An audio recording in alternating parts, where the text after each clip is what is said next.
Welcome to the Sound of the Loons, presented by Alina Health Orthopedics. I'm Kyndra D. St. Aubin, and I have the special, unique, honored pleasure of being joined by the one and only Manny Lagos. And what better way to start off the new year? 2023, I cannot believe it. It's January. The guys are in. I can't believe we're here, Manny. What are your thoughts on the new year here?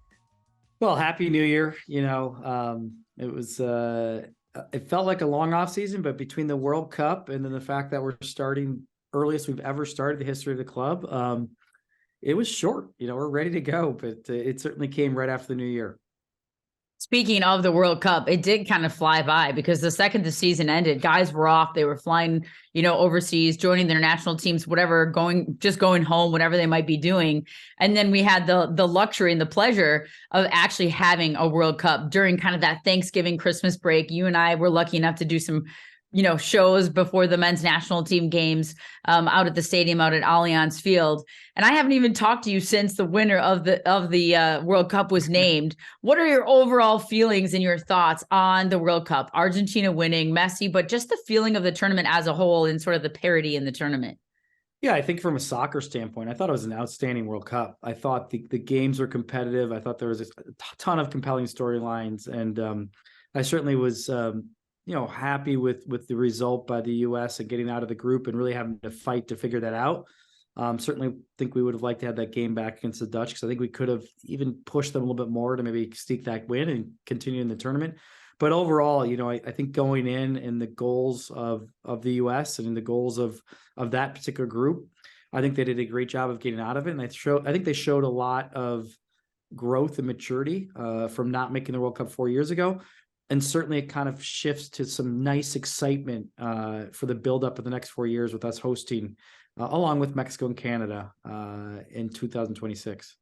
Yeah, I'm sure Dane St. Clair, when he gets into camp, might have some things to say about the Canadian showing in the World Cup, but we'll save that one for another day. I'll get to maybe ask him that on another podcast. But speaking of world football and coming off the World Cup and just the excitement around it, and I don't know about you, but I feel like every 4 years when the World Cup, and then if you include the Women's World Cup in there as well, every couple of years, it feels like I got text messages and people reaching out. Everybody was watching that final. People that maybe never watched a soccer game the whole season, the whole year, maybe even their whole life. But it is sort of the whole concept of the beautiful game of, bringing people together and including people that maybe have never really enjoyed the sport before. Yeah, I think the timing was great in terms of, what a tough 2 years as a global society for humanity. What a challenging kind of navigation of how we're going to move forward. And ultimately to have this come up at a time when it was just so needed, I think, to just enjoy the game and remind humanity that sports, and in particularly soccer, really connects people in this special way. And it certainly played out. And I think from the idea of probably the two best teams, or the two most compelling teams in the tournament, in terms of, one, the defending champions, and a team that's full of all these kind of stars and really kind of potentially cementing them as like a generational kind of team within the World Cup cycles.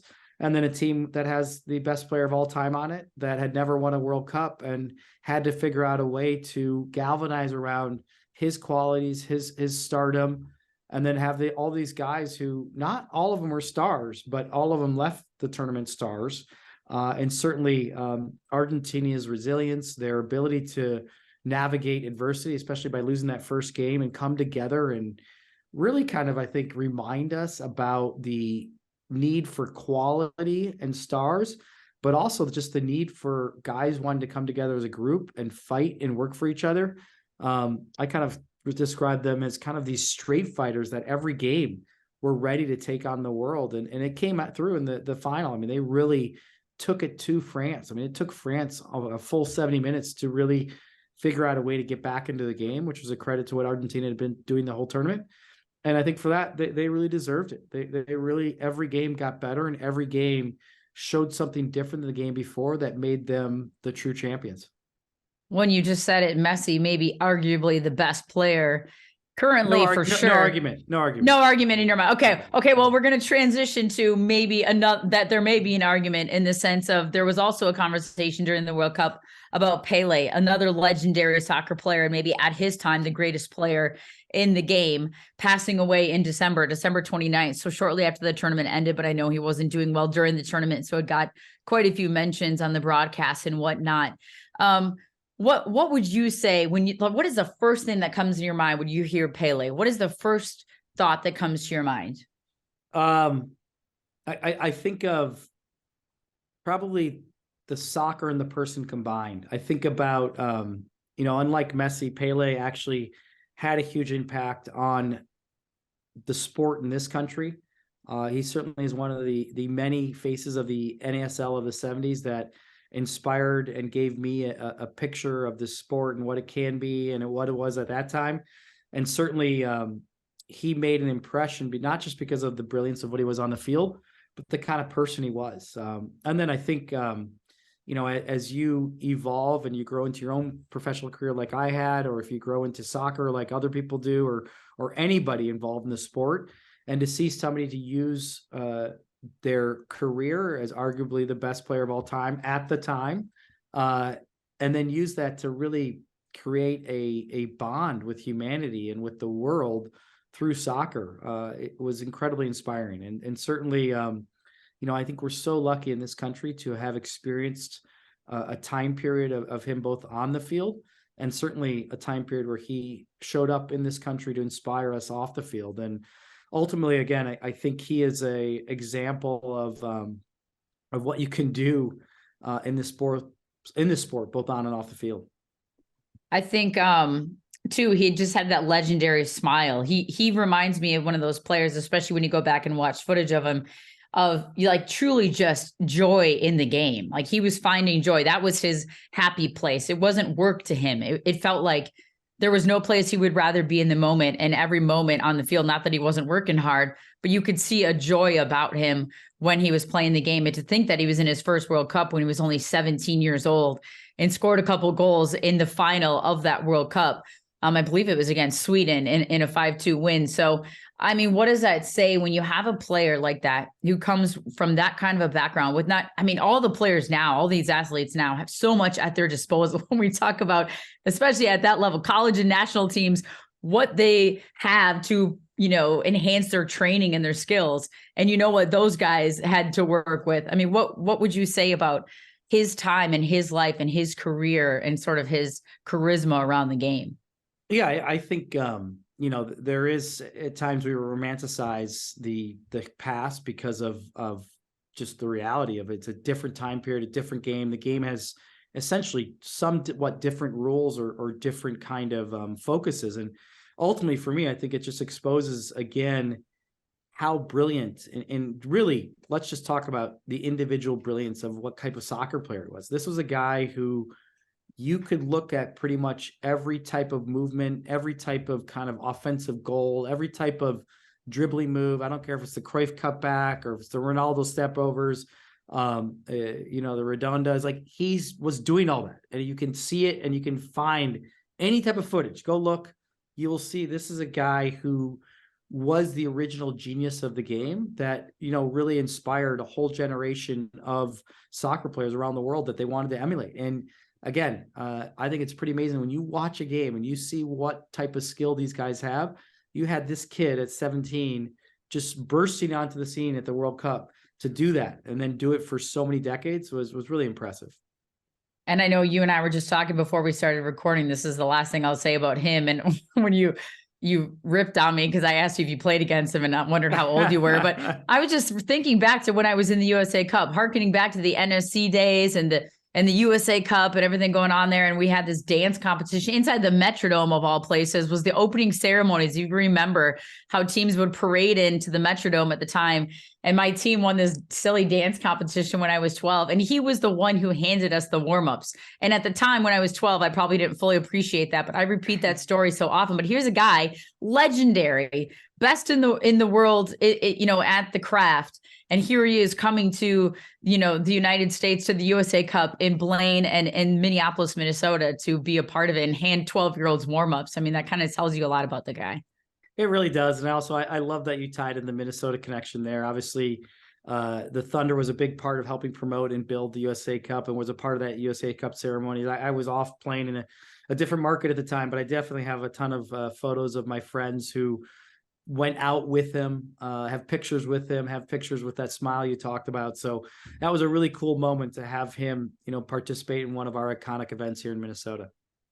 Well, now we get to sort of transition from a legendary passing of a player in Pelé to that was international, that was worldwide, but locally, being in the United States and growing the game here is Kevin Payne, who also passed away around Christmas time. I believe it was actually on Christmas Day. And for anybody that doesn't know who Kevin Payne was, and if you were in the world of soccer, you've heard the name before because of what he's done in this league in the United States with soccer, being part of the Soccer Hall of Fame eventually, but passing away and part of the legend and the dynasty that's DC United. What did he do for the game and particularly MLS during his lifetime?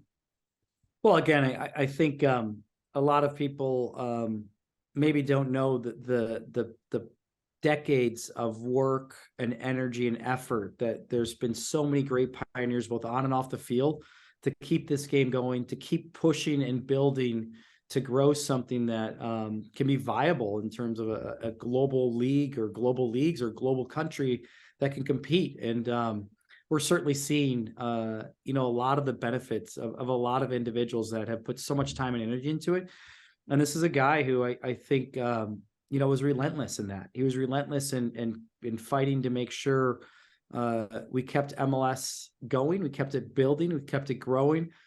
He did that both on a league level, but he also did it, like you just said, with one of the most historical teams in MLS history, with several, I think 5 MLS championships. And really in a way that, is what the sport's about, which is about winning. It's about pushing the sport forward, and it's about building a club. And he did all of that. And again, he's another example of somebody who exemplified a relentlessness enough to believe in the sport in this country.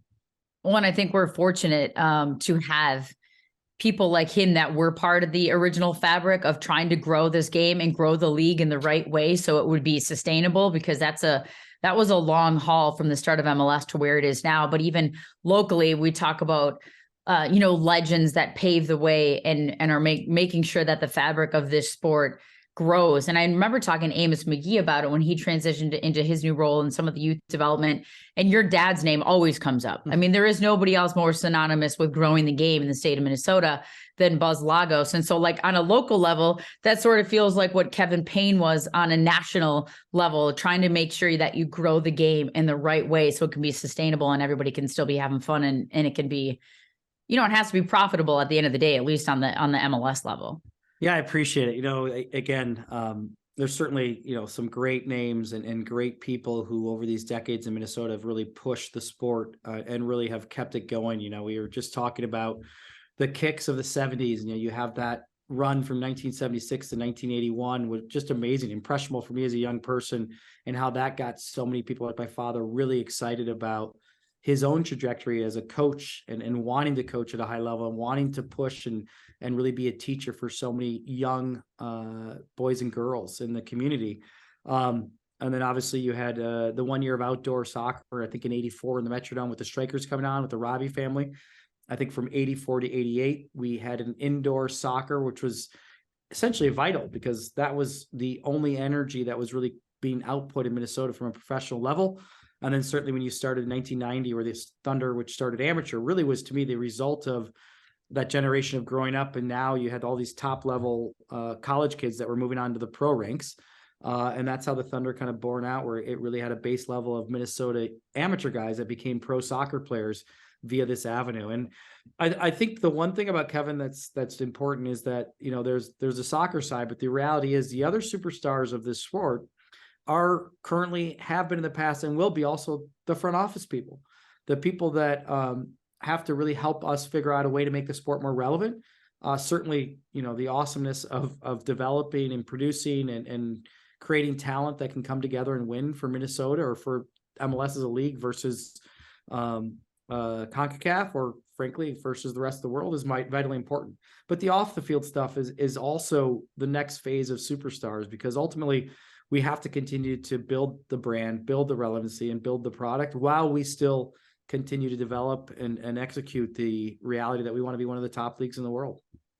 It's like you knew what my next transition was, as you're talking about building and developing superstars and continuing that growth in the United States for soccer, talking about the MLS Super Draft. And we can say the debate about draft or no draft or college or, for another day, because I think you and I are both on the same page of the importance still of the Super Draft and players coming out of college and playing college and being drafted.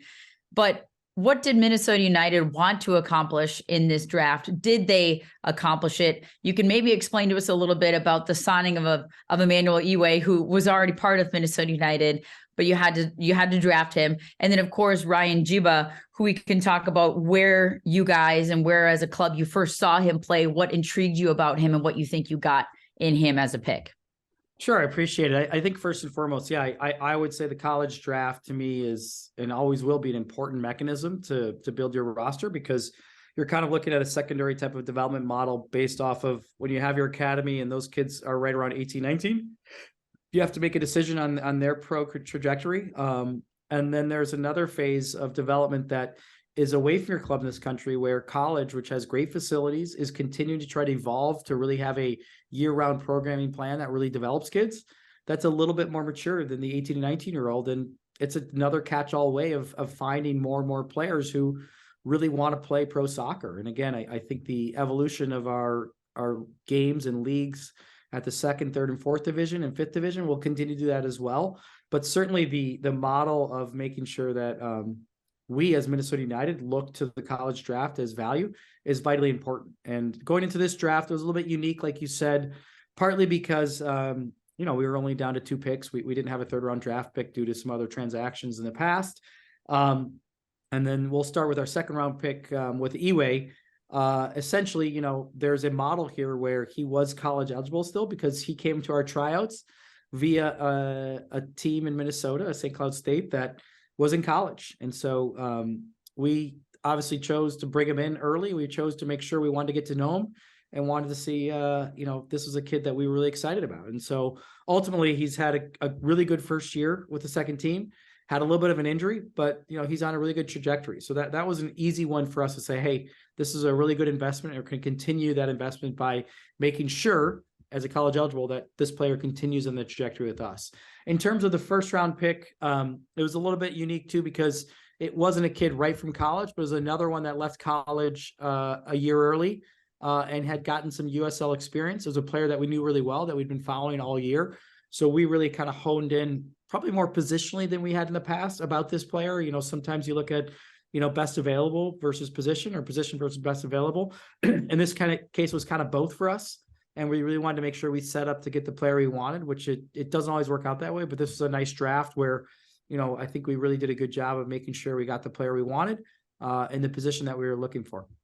Was he on your radar, Ryan Jiba, before you guys played Union Omaha in the USL Open? In the US Open Cup, or was he a player that you guys had liked even prior to that, or what kind of clicked with him? Yeah, I think the technical staff actually had him before that game, and we kind of had been following him. Sometimes we'll bring up either Creighton or Omaha or one of the PDL or USL teams to come play us during preseason or play our second team. So we'd had a few moments before that, but certainly, there was a moment after that game where we really wanted to make sure that we were kind of creating a relationship with Omaha. We're creating a relationship with essentially, a unique situation where you had a pro player that was going to be eligible for the college draft that you really wanted. And then he was obviously with the team with Omaha. So there was a little bit more complexity in terms of, building the planning around the draft than maybe we had in the past from a, kind of contractual standpoint. But in terms of the draft for us, again, we were pretty set with what we were going to do and how we were going to go about it. when you look at sort of the current roster and now of course, MLS Next Pro, MNUFC 2, I know recently there was a combine up at NSC as well. How much having those other rosters to fill, does that change the way you look at the draft, or change the way you're even scouting players to come into and be a part of this club? Yeah, I think it's just exciting because it really starts to think about what's the next iteration of how you want to do a roster build that doesn't involve your DP players, or doesn't involve your TAM money, or doesn't involve your U22 initiatives, or doesn't even involve your internal kind of trade or kind of market, internal market kind of evaluations. This is really about where are we going in development and how are we going to do it. And ultimately for us, with the academy now up and running and really in an exciting place there, and certainly the second year of the second team now kind of coming into phase 2 of year of that, it just puts us in a place where we can continue to look at different types of players, different levels of players, different ages of players, and ability to really kind of combine the environments that we're trying to create here to develop, and really get excited about the players we're trying to bring in to actually develop. So ultimately for us, it's just an exciting time because, again, the pathway to become a pro soccer player is not linear. It's not perfect. But the more you have options and the more you have an environment where you can probably get the best out of a player, the better chance that they have of making it. And certainly with the second team, with the academy, with these models now where you really can start to really have players more under your umbrella and more under your guidance, you hope that will lend itself to really what the next phase of this is, hopefully even more and more players from Minnesota that are in our system at younger ages, that know who we are, that are excited to play and be a part of this club from day one, is really an exciting piece of what I think the next phase of the club is. I always think that's the coolest piece is when you're at Allianz Field and you see, the youngsters that are attending games, or whether it's at a tournament at NSC and you see them walking around and they see the first team and they see where the first team trains. And then who knows? I mean, that's where if you see it, you can be it, kind of comes into play, because that could be you one day. That could be you on the first team training field. That could be you playing in Allianz Field. And we have a perfect example of that in Fred Emmings. I mean, literally his house, you can see Allianz Field from his front porch. So I think that is part of the dream and part of the pathway. If you can see it, you can be it. Oh yeah. And I would say, I've said this to you before, I probably said it on this show. The impressions I've got and the importance of having the kicks around in the 70s to make me think about in a conscious or subconscious way of wanting to be involved in this sport as much as I can for the rest of my life, is at those impressionable ages. And there's no doubt that what happens on Allianz Field every weekend for 7 to 9 months out of the year is such an impression.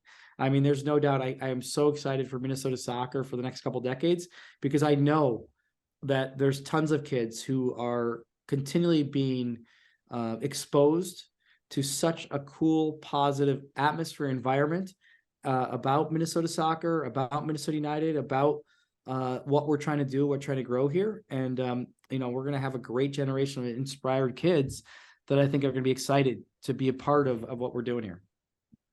Just a couple more questions. I know the guys started rolling in. I've seen the footage from the social crew on Twitter of the guys coming to the dome or back to the bubble to try to get their preseason going here. What, in your position now, how do you feel when preseason starts? Because first of all, NSC is kind of a ghost town when the season's not going on. So does it feel like a good energy when the guys start rolling back in? And then secondly, do you feel happy or sad when you don't have to do the beep test? I would start with the first one is it's, we're so lucky and privileged to be in this sport, be around this sport, having our work become here at different times of season and get to be involved. There's nothing like the first couple of days of preseason. There's nothing, it gives me chills because, the guys are coming back in, they're coming in to get ready to tell hopefully a really special story for the year.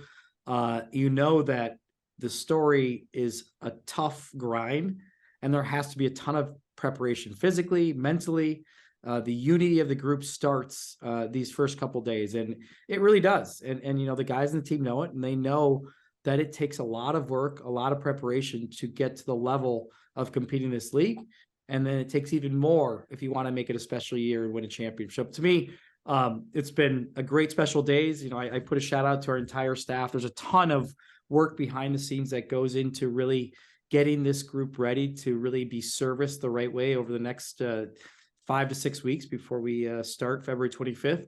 And I think it's good. It's been off to a great start. You know, the guys are already working hard. They're 3 sessions in. They got another afternoon session this afternoon.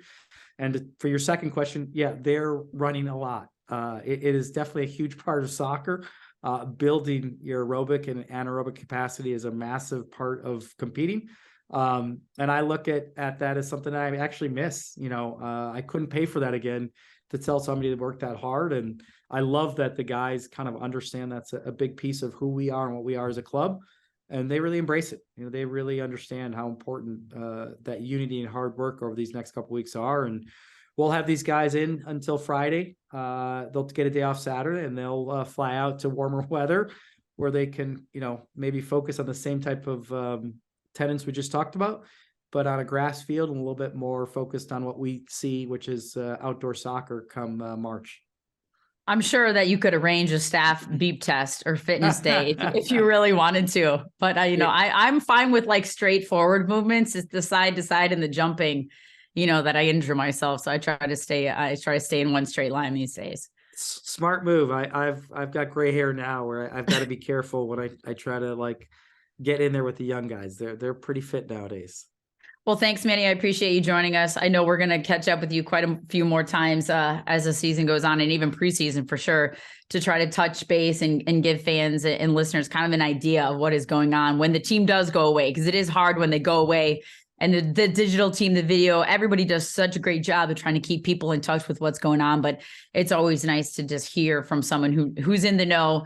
And I'm sure your boots will be on the ground at some point at one of those preseason activities and tournaments. So we'll have to check in with you again at another time. No, thanks so much, Kyndra. I really appreciate it. We're off and running. It's a big year. Obviously, you know, we've got some big aspirations, and, you know, it really starts now to roll up the sleeves and the group and the team and the club to continue to build and work and grow on what we've done in the past, and aspire to really, you know, start the season strong, end the season strong.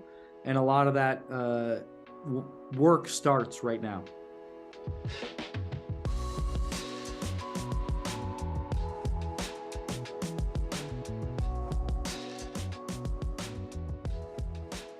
When injury takes you out of the game, it's time for your team to step up. At Allina Health Orthopedics, you'll get expert care backed by a whole health system of providers.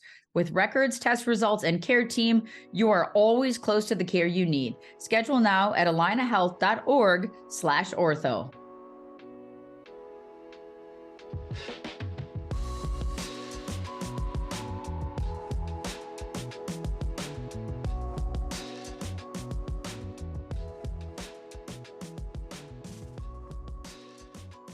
All right, welcome back to Sound of the Loons here. I am now joined by the head coach, Adrian Heath of Minnesota United. And I cannot believe, is this year 7 already? It feels like it's just absolutely flown by for you guys. Does it feel the same for you? It does, actually, yeah.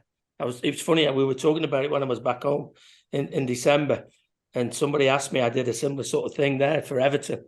And it's 13 years in the States and 7. This will be coming up to the 7th season. So, yeah, it's gone pretty quick, but I've enjoyed it, and still as excited today as I was the day I came through the doors. Probably more so because I think now we're finally getting a club that is nearly the finished article.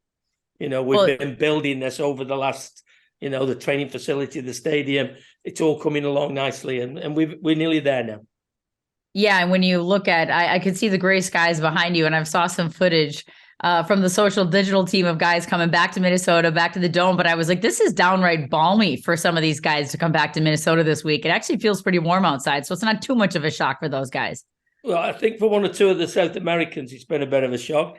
And I got back just in time for the big downpour of snow for a couple of days, so I couldn't get out the drive. So, yeah, it's an eye-opener. But thankfully, we've got the Dome now, and we can get and do some proper work. And as I say, we head to Florida on the 16th. So a little bit of sun on our backs, get on the grass, and let's get some prep going.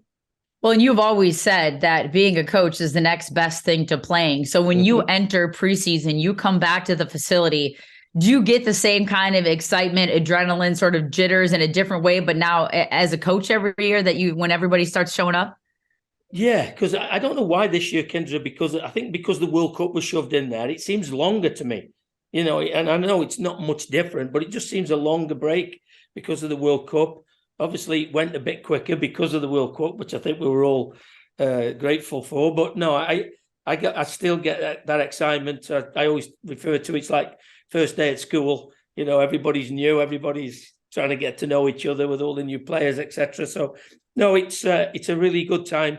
It's great to get the players back, get to know them a little bit better than you guys. So yeah, it's let's get down to Florida, get some sun on the back, get the balls out on the grass, and let's get some preparation going for what we hope to be another season where we can make the playoffs, get a bit further, cup runs. That's got to be the aim. When you look at, you had time to digest last season, and then you turn the page.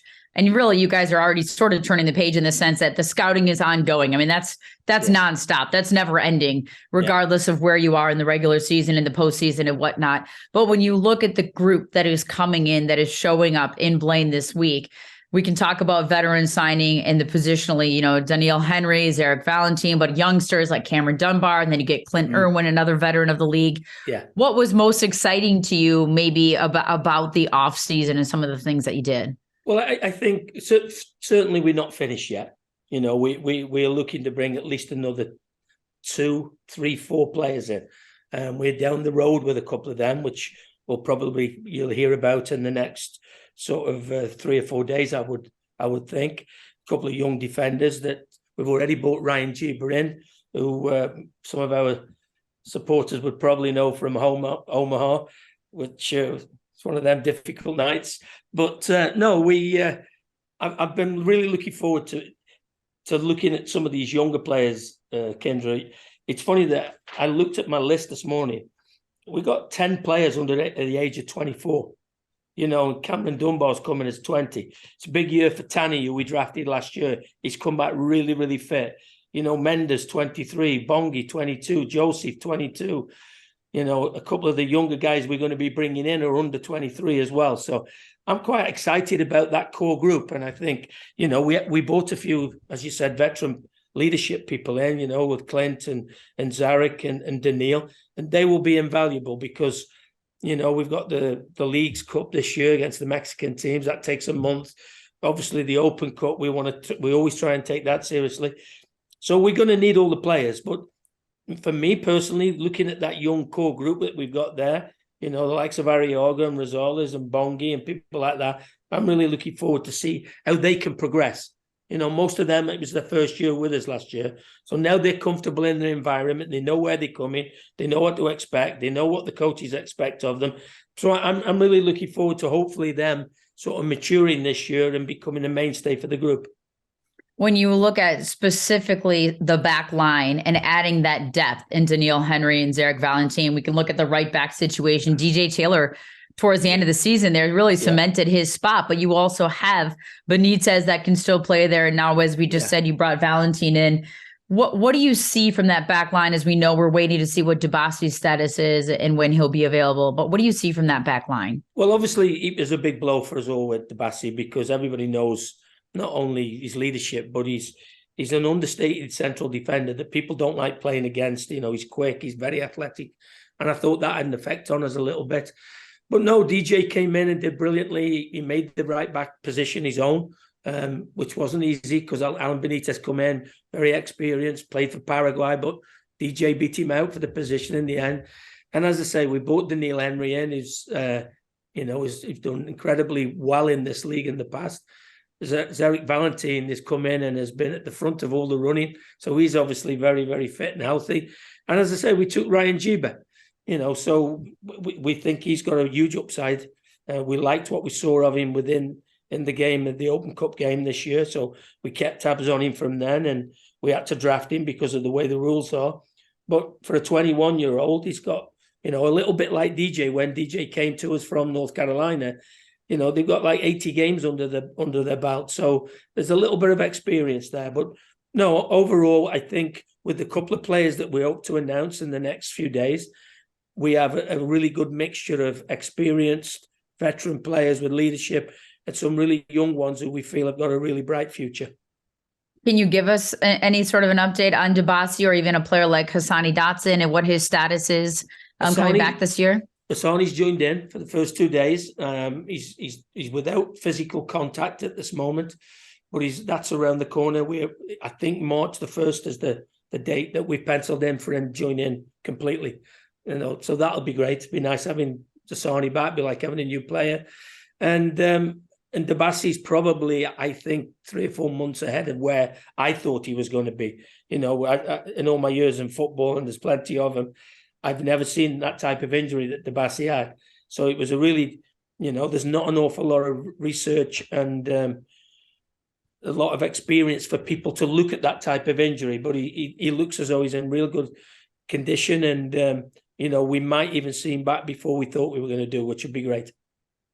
And kind of focusing in on the midfield here. I mean, having another player back like Joseph Rosales, having him back in the mix, knowing that you're going to have him. You talked about Hassani just being back and hopefully available. You've got Will Trapp, you've got Arriaga. There's no shortage of quality in that midfield. You could put Robin there if you wanted to. You've got Ray. So how important is that to have such a solidified central midfield, regardless of the back line and how it shapes up? Yeah, I think that the competition for places in there is going to be fierce. Kirby started incredibly well last year and then got a bad injury, and it lingered with him a lot longer than we thought it was going to be, and he never really felt comfortable, but he feels good again now. So hopefully we can get him back to what he was before he had the injury. We've got really high hopes for Joseph. We think he's really competitive, very tenacious midfield player. Will's obviously in there, and now Hassani. And Hassani before the injury was playing as well as anybody in the country. There was people talking about him going with the national team. So if we can get Hassani back playing, that would then allow us, maybe free us up to put Robbie Nair up the field again. And then the competition there starts, because obviously Bongi, we've got high hopes for Bongi this year. And, Fraga on the left with Cameron Dunbar and Menda Garcia. We've got a lot of really good players. And, if we can get 2 or 3 pieces to this group, and keep everybody fit and healthy, I'll be very, very happy, Kyndra. What do you think the expectation is, at least from your side, of a player like Mender Garcia, who saw flashes of it, but he comes into the season late? That's a tough task for a young player. And then also Luis Maria. Well, I think, we can sort of beat around the bush a little bit and talk about it, but Luis started slowly, and he knows that when he came back. But when you look at the co-light today, he got 9 goals in 27 games. That's 1 in 3. Now, that is not elite, but that's very, very good. 9 goals in 27 games. Now, if we can get Luis starting from the beginning, the way that he finished the season, and Mendes certainly come back. He's incredibly sharp in training. Only had 3 or 4 sessions, but he's looked really good. And I think it's very difficult for people to understand what it's like for these young kids when they're just 22, 23, and they leave the country for the first time ever, and they leave the wife and the kids at home. They don't know where they're coming. They see the snow, and then they think about back home.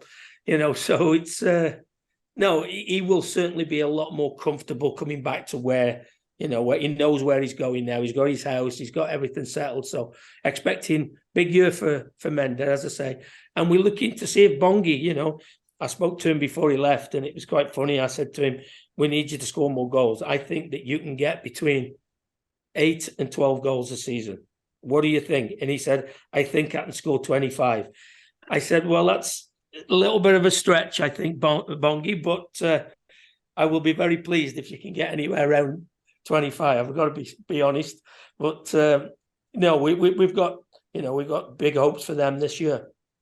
When you forget that he had an injury late in the season as well that kept him out for some time. And I remember the constant hope was he's young, he'll heal fast. Yeah. When can he come back for the playoffs? What can he, how can he help the team?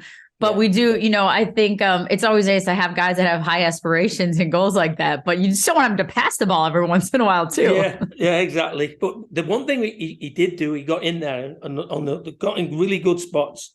And as I said to him, I said, if you can continually get in on the back post from the opposite side, get in the box and take a small percentage of the opportunities that he got last year, he can get certainly 7, 8, 9 goals a season, which is what you want from your wide guys.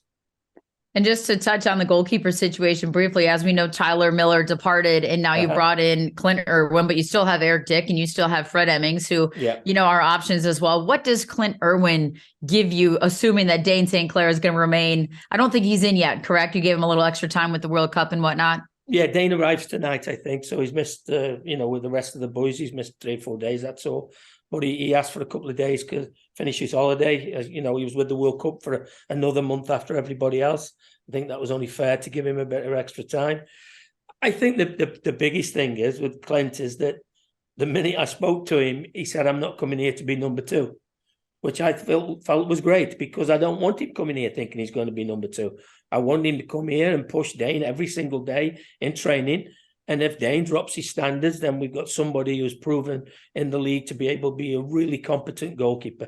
And I'm sure that Clint's experience, his knowledge, and the way that he trained, he's only been here a few days, but can tell he's a really good trainer. I think all that will rub off and help Dane long term. What were Stuart Kerr's thoughts on bringing a player like Clint Irwin in, and a leader and a quality player like that? Yeah, I think that the important thing is that we needed somebody experienced, somebody who wanted to be here, which he did. It didn't take much convincing. And I think the one thing is that we rely heavily when it comes to goalkeeping on Stuart. That's his specialised position. And he's seen these guys over the last sort of 10 years within the league. So we know what we were getting. And if Dane keeps progressing the way that he does and Clint's on the bench, we also know that whenever, God forbid, injuries for Dane or international call-ups, we have got a more than able deputy to come in and keep the goal for us. When you look ahead at preseason, I know that everything starts off fast and furious because everyone's excited, energetic. Yeah. You go down to Florida, there's a whole new energy about the group. You get to play some games. You're on, in the sun, You're on the grass. But how do you find a way as a coach, and you're planning this out, to pace the group? Because there's an excitement, then it gets kind of long, and then you want to play somebody else, and then you want to start real games. How do you plan that out? Well, with the sports science people, that's what we have to manage. We have to manage the load. Sometimes you don't want to put too much into them too early, because then the risk of breaking down. But then you want to make sure that they fit and they're really sharp. So the balancing act is always that. Normally we only start with 30-minute games in the beginning, then it goes to a half and then an hour, and by the time you get to the last couple of games in preseason, you're hoping that everybody's fit and healthy who can compete 90 minutes. And then you've got a full, clean bill of health with your players. You're never 100% fit come the opening day of the season. You're always chasing your fitness a little bit. But the secret for me, and it's always been that, and I know it's difficult for supporters and journalists when they see the results of teams in preseason. I've said it all along. I've had preseasons where we've won every game and had the worst season we've ever had. And I've had preseasons where we haven't won a game. We've looked to shambles, and then we've gone on and got promotion. So, you can never really work it out. For me, the most important thing is, can we implement all their ideas with the ball, without the ball, then transition moments, get everybody fit and healthy and mentally prepared for the season. If we can do that, then it's been a good preseason. I was just going to ask you that. What are the goals to get out of preseason? But you basically just answered it. It's to implement the ideas and the philosophies that you have, whether it's with the existing players or whether it's with the newcomers. But also, when you look at a player, and we didn't really talk about him, I hit it on him briefly. How does a player like Cameron Dunbar, who's so young and didn't play with LA Galaxy, the first team last year, but did the prior couple seasons, but he's still only 20. How does he fit into this? And how do you think he'll adapt to your system and your style? Well, we spoke to quite a few people, Chase being one of them, Chase Gasper, about the kid, and everybody came back and said, I'm surprised he's available, first and foremost. He's played 18 games for the Galaxy, and he's only, as you say, he's only 20. He's really, really quick. He's got really good feet. He's got really quick feet. He can combine with people. And the way that we want our players to mix the game up, not just stand out wide on the touchline, but come in and play in the pockets, I think he's going to be fine for us. He's obviously a keen enthusiast of the game. He's He's watched all our games from last season. So I thought that was really interesting that he contacted me and said, can I get all the games from last year? I want to see what you like from your white guys. So he's in tune with what we're after. So, he's another kid that we're excited about. But, I know from speaking to the people within LA, a lot of them were quite surprised that he was available. That's impressive because you just never know these days. Now we have all these tools, Y Scout and everything else to be able to watch stuff. But when a young player like that reaches out to you and takes that initiative, it's not you sending it to him and saying, here, watch this. Tells you a lot about him. Yeah, he does. And, he's a keen student of the game. He comes in, he's a lovely kid. He's got a big smile on his face.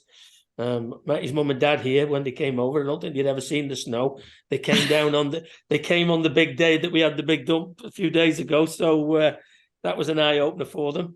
I noticed he went back to LA pretty quick, but no, we've got high hopes of the boy. When you look at the upcoming tournament specifically, I know Orlando's, you'll have some games and whatnot, and you'll have training sessions. But when you look at Coachella, a preseason tournament that, to my knowledge, you guys have not been a part of before, what intrigued you about that? Well, I think first and foremost, you always speak to the people who've been there before, and everything came back positive. Hotels are very good, but more importantly for us, Kyndra, as you know, it's the facilities or the fields of the required standard, and everything came back. I'm a little bit reticent to go there when there's like 8 other teams there. You're not going to catch anybody by surprise early on when everybody's there in the same area. But the fact that you get quality games, you can mix it up. You can play an hour, you can play 3.5 hours, you can play 2 teams if you want. So I think the rules are pretty much in our hands, which is a benefit, because then it does give you an opportunity to work on 1 or 2 things. When you look at how last season ended and how this season starts, when the schedule came out for you guys, what was your first thought when you saw that schedule? You were happy to be at least in a warm climate for the first game? Yeah, exactly. And then I'd accept the same result, because opening day of the season, it's always very difficult, especially going on the road to Dallas. It'll probably, even though it's in February, it'll probably only be about 90 degrees. But no, it was a really tight game, obviously, and I don't expect anything different. We've got a pretty tough start when you look at it. So, hey, we've got to play everybody. There's no surprises. And I know that if we're prepared and all our better players and big players are fit and healthy, that we're more than capable of playing anybody. I'm sure during the offseason, there's probably conversations around the league between some of your friends or maybe other coaches and other staff members. What was sort of the overall thought on how 2023 was going to go? You add St. Louis into the mix. Mm-hmm. The parity in this league is incredible. The competition, the quality of the players coming, and we saw Gareth Bale just announce his retirement. But in general, the quality of the players, whether it's in the US. Kendra, I think LA will bring somebody else in. They don't normally sit idly by, do they, on the side? So, I think, like everybody, I think it's going to be an incredibly difficult league, the Western Conference this year. Seattle didn't make it last year. That's not going to sit well with them. Portland have already started. They've already spent 10 million on a number 10. They've got 10 million waiting for another centre forward. So they're not certainly going to go away, and they're not going to get any weaker. It's going to be really, really tough. We've got both LAs, and like I say, then I think that San Jose will be a huge improvement, because I think Lucci will do a really good job there. So it's not going to be any easier for sure. But, as I said, I'm always, my glass is always half full. And I know that if we can get all our best players fit and add 1 or 2 pieces that we're looking for, I think we'll have a squad of players, more than being able to compete. Well, I know, I'm sure we'll talk to you again during the preseason. I know you've got a lot going on, so I won't keep you too much longer. Maybe you're going to go, are you going to go hop? I feel like one year you got really into the elliptical or the bike or something, because every time you joined us, you had just gotten off of one of those machines. I've just got off the bike. I knew it. Because, by the way, if you'd had the December I had in England, you needed to do some exercise. So I think I overindulged a little bit on 1 or 2 things, Kyndra. So I'm working hard. It's already coming off me. Gene's whipping you into shape. Yes, exactly. Well, thanks, Adrian. Appreciate it. And I'm sure we'll talk to you down the line again during preseason. So enjoy the cloudiness and the snow, and get down to Florida. Yeah, we will do. Good to see you. Take it easy. Good to see you too. Bye. Bye.